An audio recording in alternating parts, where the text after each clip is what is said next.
तो बच्चों चलिए समझते हैं इंस्टेंटेनियस रेट ऑफ रिएक्शन के बारे में। प्रीवियस वीडियो लेसन्स में हमने एवरेज रेट ऑफ रिएक्शंस के बारे में डिस्कस किए थे, किस तरीके से कैलकुलेट करने हैं, किस तरीके से एक्सप्रेस किया जाता है एवरेज रेट ऑफ रिएक्शन को। ठीक है, इंस्टेंटेनियस रेट ऑफ रिएक्शन आज के इस वीडियो लेसन्स में हम समझेंगे किस तरीके से कैलकुलेट करेंगे और किस तरीके से इसको एक्सप्रेस करेंगे। ठीक है, तो इस टॉपिक को अच्छे से समझने के लिए वीडियो को एंड तक देखना है, बिल्कुल भी फॉरवर्ड नहीं करने हैं।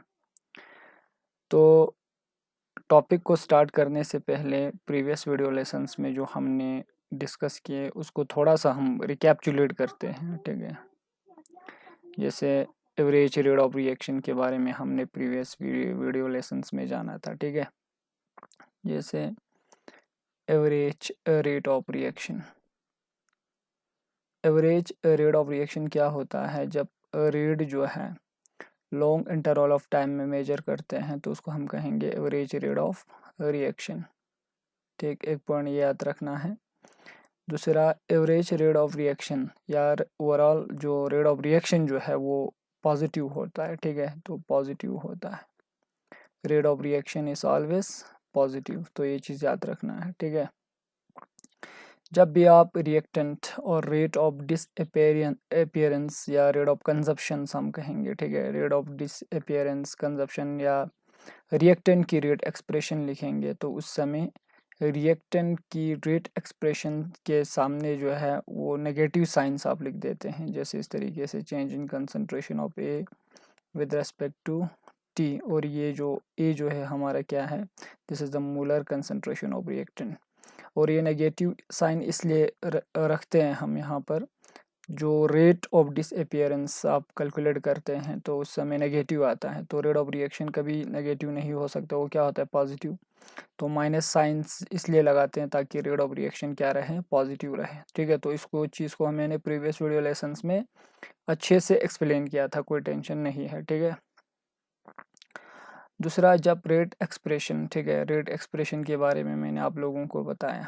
ठीक है, रेट एक्सप्रेशन, रेट एक्सप्रेशन में मैंने आप लोगों को सिखाया किस तरीके से रेट किसी भी केमिकल रिएक्शन की रेट ऑफ रिएक्शन को एक्सप्रेस करते हैं। फॉर एग्जांपल हमारे पास एक हाइपोथेटिकल रिएक्शंस है, दैट इज़ 3A + 2B। ठीक है, और ये हमको दे रहा है, ठीक है, C + 2D दे रहा है। तो इसका रेट एक्सप्रेशन कैसे लिखेंगे? देखो, रेट ऑफ रिएक्शन जो है सबसे पहले रेट ऑफ, या सबसे पहले रेट ऑफ डिसअपीयरेंस ऑफ ए, ठीक है, विद रेस्पेक्ट टू ए अगर आपको लिखना है तो कैसे लिखते हैं, negative change in concentration of A. यहाँ पे ए और क्या लिखेंगे यहाँ पर, से फॉर एग्जांपल dt। इस तरीके से rate of disappearance of B, ठीक है, rate of disappearance, rate of disappearance of B is equal to कैसे लिखते हैं, ये भी रिएक्टेंट है तो change in concentration with respect to dt। ठीक, और यहाँ पे क्या लिख देते हैं, नेगेटिव साइन। इस तरह rate of appearance for C2D से फॉर एग्जांपल प्रोडक्ट के लिए भी आप रेट एक्सप्रेशन जो है लिख सकते हैं प्रोडक्ट के लिए भी। जब आप प्रोडक्ट के लिए लिखते हैं, जैसे अगर C के लिए लिखेंगे, प्रोडक्ट है C हमारा, तो रेट ऑफ अपीयरेंस या रेट ऑफ फॉर्मेशन हम बोलते हैं। ठीक है, तो रेट ऑफ अपीयरेंस, ठीक है, तो यहाँ पे वो एक्सप्रेस कैसे करते हैं, change in concentration of C with respect to time. इस तरीके से इसके लिए भी आप लिख सकते हैं और यहाँ पे साइन पॉजिटिव रखेंगे। ठीक, और एक चीज़ हमने क्या दे यानी कि सीखा था यहाँ से। ठीक है, एक चीज़ हमने सीखा किस तरीके से रेट ऑफ रिएक्शन इसके लिए लिखेंगे, तो ओवरऑल रेट ऑफ रिएक्शन जो है, ओवरऑल रेट ऑफ रिएक्शन, ठीक, या एवरेज भी हम कहेंगे, एवरेज रेट ऑफ रिएक्शन जो है वो रेट ऑफ डिसअपीयरेंस और रेट ऑफ अपीयरेंस क्या होता है, बराबर होता है। तो यहाँ पर हम लिख सकते हैं ना, जो स्टोइकियोमेट्रिक कोएफिशिएंट होता है उसी से हम इसकी कंसंट्रेशन को क्या करते हैं, डिवाइड करते हैं। तो सबसे पहले तो नेगेटिव साइन लिखेंगे, इसके बाद 1/3, इसके बाद change in concentration of A with respect to time, इसके बाद यही जो है इस बी के लिए लिखेंगे, फिर से नेगेटिव साइन 1/2। ठीक है, change in concentration of B with respect to क्या लिखते हैं, टाइम टी। इसी तरह यहाँ पे प्रोडक्ट के लिए लिख सकते हैं आप, यहाँ पे स्टोइकियोमेट्रिक कोएफिशिएंट 1 है तो 1 सेम है, लिखो मत लिखो, तो यहाँ पे डायरेक्ट लिखेंगे change in concentration in C with respect to time T. इस तरीके से यहाँ पे नहीं आ रहा है, मैं नीचे लिखता हूँ इक्वल टू, यहाँ पे 2 है तो 2 से डिवाइड करेंगे, तो यहाँ पे 1 डिवाइडेड बाई 2, प्रोडक्ट है तो पॉजिटिव है, नेगेटिव नहीं रखेंगे, नेगेटिव सिर्फ रिएक्टेंट के लिए लिखते हैं, ठीक है। तो change in concentration of D with respect to क्या लिखेंगे, time. This is the average rate expression for this, यानी कि एवरेज रेट ऑफ रिएक्शन। मैंने आप लोगों को कैलकुलेशंस भी सिखाया था, ठीक है, कैलकुलेशन भी सिखाया था किस तरीके से कैलकुलेट करते हैं से ग्राफिकली, अगर रेट ऑफ रिएक्शन, ठीक है, ये जो है रिएक्टेंट के लिए इस तरीके से आप लिखते हैं, जैसे फॉर एग्जांपल अगर ये रिएक्टेंट के लिए है, ठीक है, it is if this is for reactant तो time concentration versus time graph हमने ड्रॉ करना सीखा, ठीक है, मैं रिकैप्चुलेट कर रहा हूँ बस, ठीक है, ये सब हमने पढ़ा है। तो रिएक्टेंट के लिए यहाँ पे कंसंट्रेशन x1 है, इसकी इनिशियल, और फाइनल कंसंट्रेशन x2 है, और ये x1 कुछ टाइम पे होगी, तो टाइम को हम यहाँ पे इस पॉइंट पे t1 है, और x2 जो है जब फाइनल आप चेक करते हैं तो टाइम कितना हो जाएंगे t2। तो ओवरऑल जो रेट जो है वो क्या हो रहा है, देखो डिक्रीज हो रहा है, ठीक है। तो यहाँ से एवरेज रेट आप कैलकुलेट कर सकते हैं, एवरेज रेट ऑफ रिएक्शन कैसे करेंगे, द रिएक्टेंट के लिए अगर है तो रिएक्टेंट हमारा ए है सिर्फ, मान लो सपोज, ठीक है, तो negative change in concentration of क्या लिखते हैं, ए with respect to dt, which is equal to change in concentration final minus initial, that is x2 minus x1 over time difference, that is t2 minus t1। इस तरीके से आप average rate of reaction calculate कर सकते हैं। Same जो है आप प्रोडक्ट के लिए भी से फॉर एग्जांपल बनाते हैं, ठीक है, प्रोडक्ट के लिए कैसे बनाते हैं, देखो दिस इज फॉर प्रोडक्ट, ठीक है, प्रोडक्ट के लिए है, तो यहाँ पर ये प्रोडक्ट के लिए है, से प्रोडक्ट की इनिशियल कंसंट्रेशन यहाँ पे होगी कम और फाइनल कंसंट्रेशन ज़्यादा होता है, ठीक है, प्रोडक्ट का कंसंट्रेशन इंक्रीज होता है टाइम के साथ साथ। तो यहाँ पर टाइम लिखेंगे, ठीक है, से x1 इस टाइम पे था t1, और ये हमारा फाइनल कंसंट्रेशन का टाइम है, दैट इज़ द t2। अब इसको ड्रॉ करना है, ठीक है, पॉइंट को मिलाओ यहाँ से, तो ये कुछ इस तरीके का, देखो का कंसंट्रेशन जो टाइम के रेस्पेक्ट में इंक्रीज हो रहा है। तो यहाँ पर भी same average rate of reaction जो है, एवरेज रेट ऑफ रिएक्शन वो बराबर हो जाएंगे change in concentration of B over, ठीक है, डी डेल्टा टी, और ये डिफरेंस जो है x2 minus x1 over time difference, that is t2 minus t1। सो यहाँ से आप average rate of reaction calculate कर सकते हैं। तो ये सब जो है हमने प्रीवियस वीडियो लेसन्स में डिस्कस किए थे, ठीक है। तो अब चलिए डिस्कस करते हैं इंस्टेंटेनियस रेट ऑफ रिएक्शन क्या होता है, ठीक है, इंस्टेंटेनियस रेट ऑफ रिएक्शन। तो इंस्टेंटेनियस रेट ऑफ रिएक्शन को समझने के लिए देखो, ये जो रेट ऑफ रिएक्शन जो है, एवरेज रेट ऑफ रिएक्शन, ये लॉन्ग टाइम इंटरवल में था, ठीक है, that is the between the t2 and t1, ठीक है। अब मुझे इस टाइम पे टाइम जो है एक छोटे से टाइम फ्रेम में जो है मुझे change in concentration of reactant और प्रोडक्ट को से फॉर एग्जांपल पता करना है, या यूं कहे कि रेट ऑफ रिएक्शन मुझे मेजर करना है स्मॉल टाइम इंटरवल में। जैसे टाइम टेंस टू ज़ीरो हो, मीन्स टाइम्स में छोटा सा चेंजेस हो, यहाँ पर इस पॉइंट पर अगर मुझे रेट ऑफ रिएक्शन चेंज देखना है, ठीक है, स्मॉल टाइम इंटरवल में, तो उस समय इस पॉइंट पे जो हम मैं रेट मेजर करूँगा इसको हम बोलेंगे इंस्टेंटेनियस रेट ऑफ रिएक्शन, ठीक। तो इंस्टेंटेनियस रेट ऑफ रिएक्शन का मतलब होता है, देखो, ठीक है, तो रेट ऑफ रिएक्शन या चेंज इन कंसंट्रेशन लिखो, ठीक है, change in concentration of any one, ठीक है, any one of the reactant, any one of the reactant और प्रोडक्ट, ठीक है, प्रोडक्ट ओवर, ठीक, ओवर यहाँ पे हम लिखेंगे over small time interval, small time interval. तो छोटे से टाइम इंटरवल में जब आप रेट ऑफ रिएक्शन को मेजर करते हैं तो उसको हम क्या कहेंगे, instantaneous rate of reaction. For example यहाँ पे देखो, यहाँ पे इस पॉइंट पे अगर इस स्मॉल टाइम फ्रेम पे अगर आप कंसंट्रेशन को मेजर करेंगे इस टाइम पे, ठीक है, टी पे, तो ये हो गया आपका इंस्टेंटेनियस रेट ऑफ रिएक्शन, ठीक है, इंस्टेंटेनियस रेट ऑफ रिएक्शन। अब ये जो इंस्टेंटेनियस रेट ऑफ रिएक्शन जो है ये कैलकुलेट कैसे करते हैं, तो सिंपल है, जिस पॉइंट पे आप मेजर करना चाहते हैं, ठीक है, कोई भी पॉइंट पे इसका रोके, यहाँ पर, यहाँ पर, यहाँ पर, जिस पर भी आपका मन चाहे, ठीक है, से इस टाइम फ्रेम में, स्मॉल टाइम फ्रेम में मुझे इस पॉइंट पे रेट ऑफ रिएक्शन या चेंज इन कंसंट्रेशन को डिटरमाइन करना है, वेदर इट इज यानी कि फ्रॉम रिएक्टेंट और प्रोडक्ट। तो यहाँ पे एक टेंजेंट ड्रॉ करना है, ठीक है, इस पॉइंट के रेस्पेक्ट में एक टेंजेंट ड्रॉ करेंगे, जैसे यहाँ पर इस तरीके से हमने एक टेंजेंट ड्रॉ की, इसे ये टेंजेंट ड्रॉ किया, ठीक है, और इस टेंजेंट का स्लोप जो है, इस टेंजेंट का स्लोप, ठीक है, हमको क्या बताता है, इंस्टेंटेनियस रेट ऑफ रिएक्शन के बारे में, ठीक। जैसे यहाँ पे मैं इस ग्राफ को दोबारा यहाँ पे ड्रॉ करता हूँ, ठीक है, यहाँ पर सिंपल है, ठीक है, बहुत सिंपल है, से ये हमारा ये हमारा, ठीक है, कंसंट्रेशन टाइम ग्राफ इस तरीके से वरी होता है, कंसंट्रेशन इंक्रीज, टाइम इंक्रीज, से फॉर एग्जांपल रिएक्टेंट के केसेस में, ठीक है। तो मुझे इस टाइम पर, ठीक है, देखो ध्यान से, मुझे इस टाइम पर, इस पॉइंट पर जो है कंसंट्रेशन को देखना है, मीन्स छोटे से टाइम पे इस पॉइंट पे ही, तो उस समय क्या, उसको क्या बोलेंगे, इंस्टेंटेनियस रेट, ठीक है, इंस्टेंटेनियस रेट बोलते हैं। इस पॉइंट पे जो रेट आएंगे आपको वो है instantaneous rate, instantaneous rate of reaction.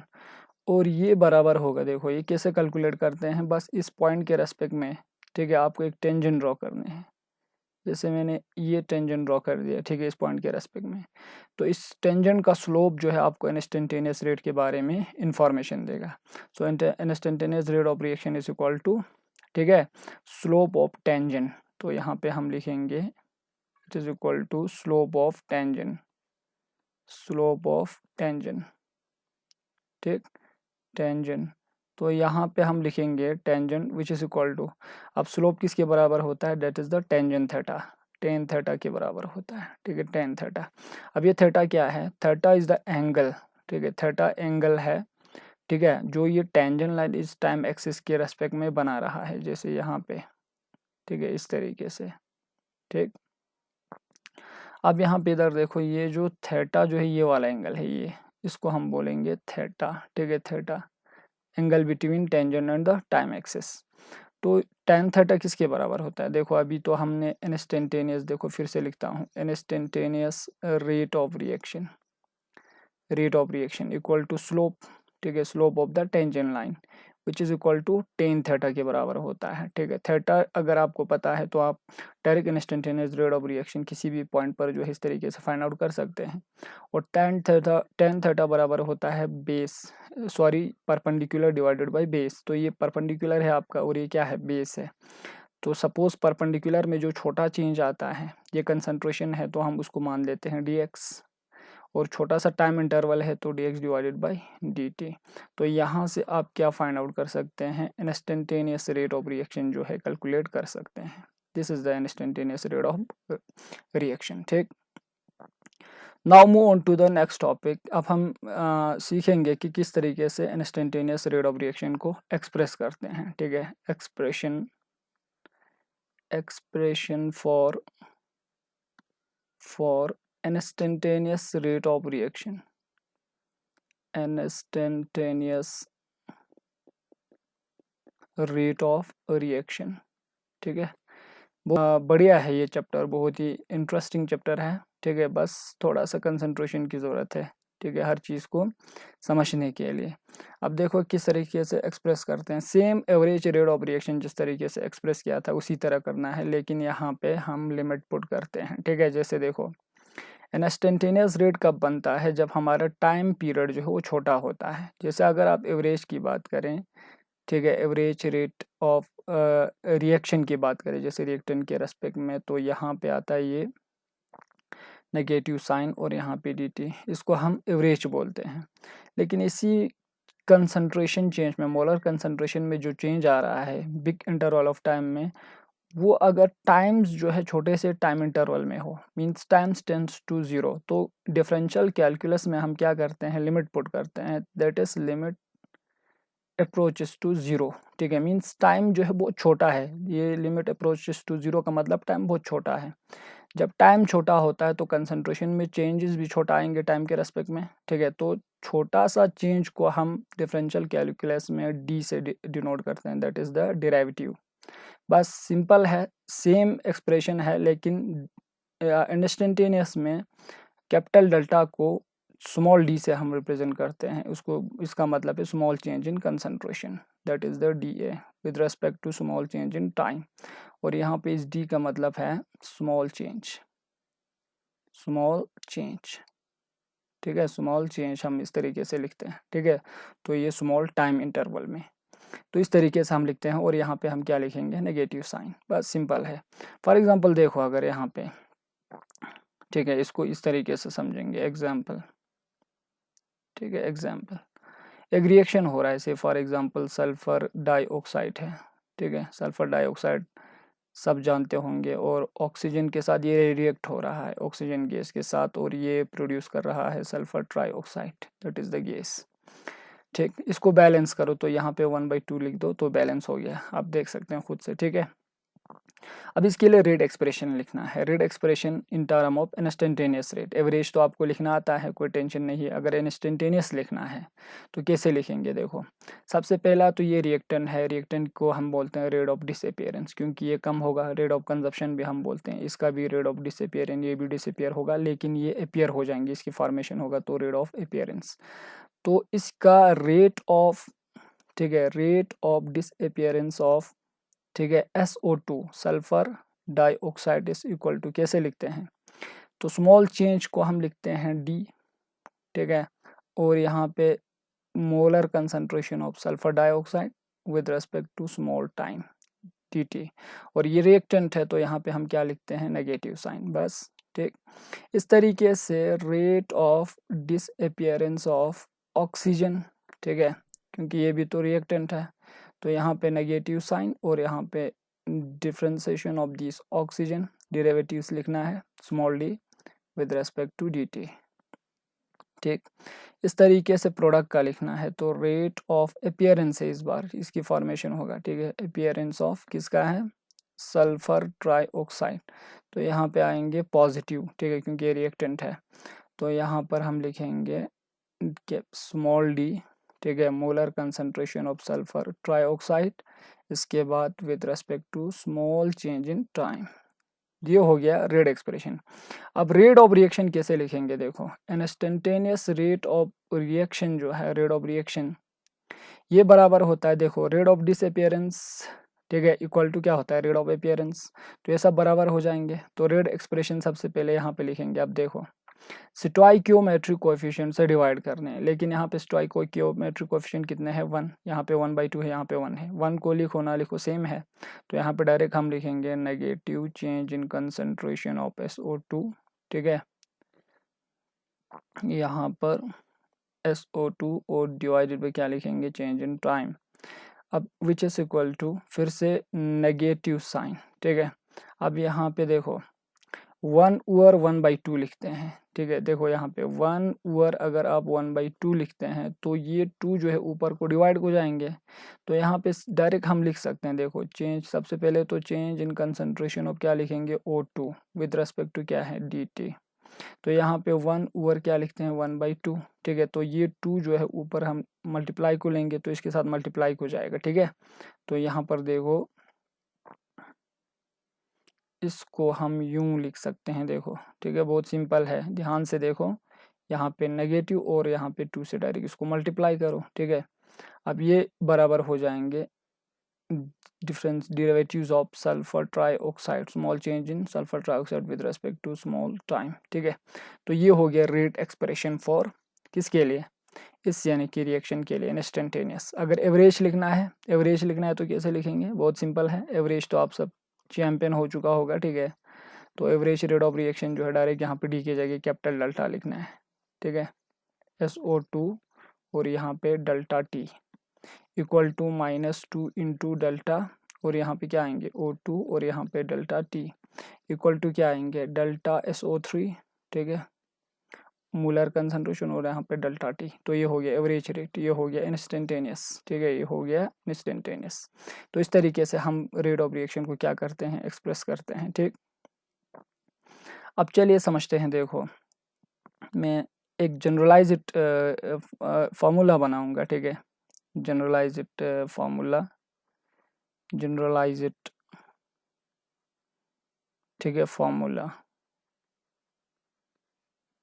तो कैसे लिखेंगे, देखो यहाँ पे से हमारे पास एक जनरल रिएक्शंस हो रहा है, ठीक है, जैसे N1A plus N2B gives M1C plus M2D, ठीक। तो इसके लिए इंस्टेंटेनियस रेट कैसे लिखेंगे, instantaneous rate of reaction, instantaneous rate of reaction is equal to, ठीक है, तो स्टोइकियोमेट्रिक कोएफिशिएंट से इसकी मोलर कंसंट्रेशन को डिवाइड कर दो। तो यहाँ पे N1 है स्टोइकियोमेट्रिक कोएफिशिएंट। स्टोइकियोमेट्रिक कोएफिशिएंट अगर किसी को पता नहीं है तो एक बार फिर से बताता हूँ, जो आप रिएक्शन को बैलेंस करते हैं, बैलेंस करने के बाद जो नंबर आता है उसको हम स्टोइकियोमेट्रिक कोएफिशिएंट कहते हैं, ठीक है। तो इसमें क्या करते हैं, इसी से हमको डिवाइड करना है। तो यहाँ पे 1 डिवाइडेड बाई N1, ठीक है, D of A divided by D T, और यहाँ पे माइनस साइन, ठीक, इक्वल टू फिर से -1 डिवाइडेड बाई N2 लिखेंगे, और यहाँ पे small change in concentration of B with respect to small time dt। फिर यहाँ पे अब ये प्रोडक्ट के लिए positive sign, that is 1 divided by M1 D of C, और यहाँ पे dt 1 डिवाइडेड बाई क्या लिखेंगे M2 D ऑफ D, ठीक है, मूलर कंसंट्रेशन, और यहाँ पे dt। सो इस तरीके से हम क्या करते हैं, एक्सप्रेस करते हैं, ठीक है। तो ये हो गया आपका एवरेज और इंस्टेंटेनियस रेट को कैलकुलेट कैसे करते हैं और इसको एक्सप्रेस कैसे करते हैं, ठीक है। तो नेक्स्ट वीडियो लेसन्स में मैं आप लोगों को इससे रिलेटेड कुछ प्रॉब्लम्स बताऊंगा, ठीक है। तब तक के लिए इसको अच्छे से कॉपी पे नोट करो, और अच्छे से एनसीईआरटी की किताब से भी केमिकल काइनेटिक्स में जो टॉपिक मैंने पढ़ा है उसको साथ साथ में स्टडी भी करना है। So thanks for watching my video lessons.